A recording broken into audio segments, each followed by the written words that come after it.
we should have a list of alternatives to consider it in a mature way, understanding what technology is possible. Absolutely, yes. And this is unfortunate. This is not yet, unfortunately, a field of mature scholarship, shall we say. I very much hope it will be. As I said, whether it's Jeff Mahan's piece in the New York Times, or I would hope on a small scale, little discussions like we're having today, I would hope that eventually it will become part of the academic mainstream. I mean, first of all, I think one has to provide a kind of existence proof to show, contra Richard Dawkins, that it's not inevitable that you have suffering and the food chain as it exists right now. But yes, there are a whole manner of different options and technologies available if we accept that it is something we should be striving for. How are we doing for time? Sorry. Maybe 5 more minutes. 5 more. That's okay. That's good. Okay, the more remote stuff, something, I mean, the deep oceans and so on, probably many decades away, nanobots, that kind of stuff. Yes, I think that once again, if we decide that it is ethically desirable to get rid of all forms of involuntary suffering, then we should do so, but it's long-term, technically feasible, but not going to be happening for a long time yet. Although I've presented this trichotomy of ways to get rid of suffering, wireheading, drugs and genetic engineering, I don't know how many less wrong or singularity people are here today, but I know lots of people with an IT background very taken with the idea that sometime later this century, possibly in the next few decades, that we're going to have a so-called technological singularity, in which case perhaps all bets are off. Now, I should say I'm actually myself a skeptic here. However, even sorry, please. I'm sorry to interrupt. No, please. As we approached more remote possibilities, how do you,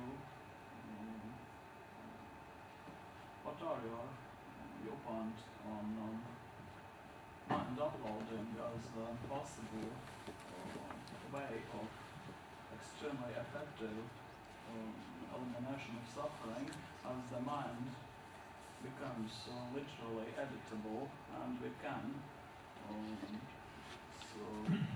basically debug the properties that are probably undesirable, and that would be hard to eliminate on biological substrates. Do you think it is possible to do mind uploading without any understanding of consciousness? Because at present we don't have any understanding of why consciousness exists, why all our innumerable qualia have the properties they do, why there is something like the unity of perception, either in terms of object binding or the overall unity of consciousness. In terms of programming qualia, one wouldn't know how to start. I'd be inclined to say that they are program resistant. Presumably you would only consent to being uploaded if your subjective phenomenal features were preserved. Do you think that they're mere implementation details, or they play a functional role? All kinds of difficult questions here, I think.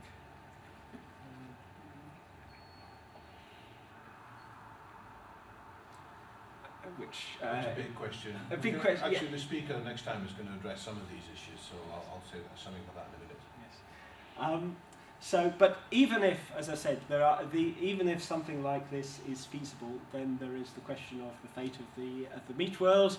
Unless we're going to practice destructive uploading, i.e., annihilate ourselves, then there is still going to be Darwinian life existing, and therefore, if we are serious about getting rid of suffering, we're going to need to tackle the themes I have discussed. Wouldn't suffering also be migrated into the new substrate?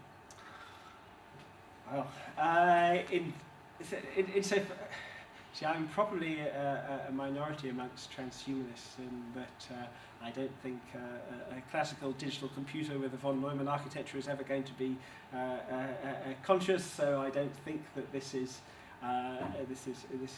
relevant. I mean, what a quantum computer may or may not experience, I don't know. But yes, purely of itself, simply.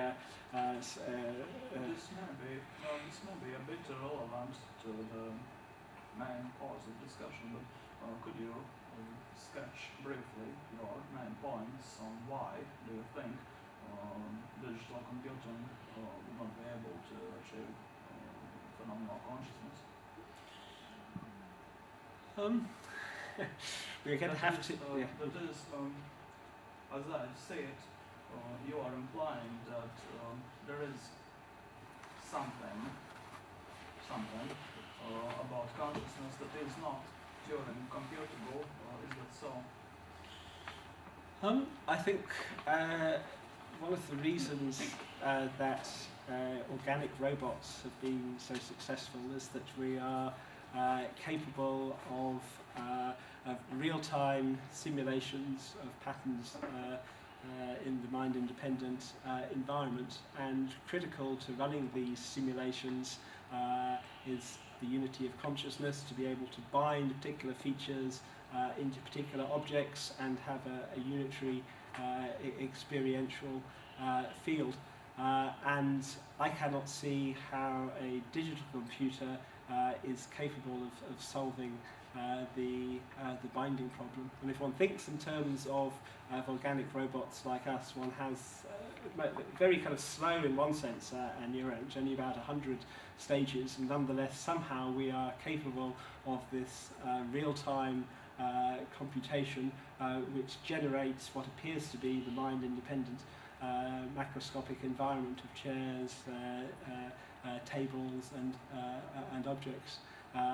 Now, an argument against the idea that the mind-brain is a quantum computer with something like Max Tegmark, he would say that thermally induced decoherence would set in within, let's say, 10 to the power minus 13 of a second, washing out any interference effects. But I don't think that's decisive at all, because just as if you imagine or recall the way in the case of a movie camera, persistence of vision means that you get, let's say, 24 or 30 frames, you get a continuous picture. Likewise, if you had 10 to the power 13 separate frames, that would be imperceptible. There might be other alternatives. What you said is a classic von Neumann architecture probably won't incorporate the raw phenomenological fields, the sensations. So you said, well, we might need something else. It might be a quantum computer. Yes. But there are other ways. Once we understand what's really going on in the brain, we might say, oh, it's not the von Neumann architecture, yes. It's some other architecture which we will discover in the next 10, 20 years. Yes. And then these new computers would potentially, without having to have quantum mechanics in it. Regarding quantum computing, is there, in your opinion, any serious, so to say, reason to think that there are some multiple quantum effects about the workings of mind? So this is a good discussion. I want to sort of truncate it here because I think we've got to wind up in a minute. So let's have this discussion in a more informal session afterwards. I'll be hanging around a bit later and going to the pub, assuming my voice holds out. So I'll be delighted to discuss everything from quantum computing to your final slide here. Yes, indeed. Let's just okay. So I'll just. Yes, although I have talked. Here we go. Yes, when I speak of a possibility of descendants enjoying gradients of super happiness, I mean, this isn't central to the main theme of this talk, which is getting rid of suffering, which I think is the overriding moral urgency. but nonetheless, for example, it will be possible, I think, in future, for instance, to add extra copies of the new opioid receptor in our two ultimate hedonic hotspots and overexpress the relevant proteins and enrich hedonic tone so that we naturally enjoy hyper-valuable experiences as naturally as breathing.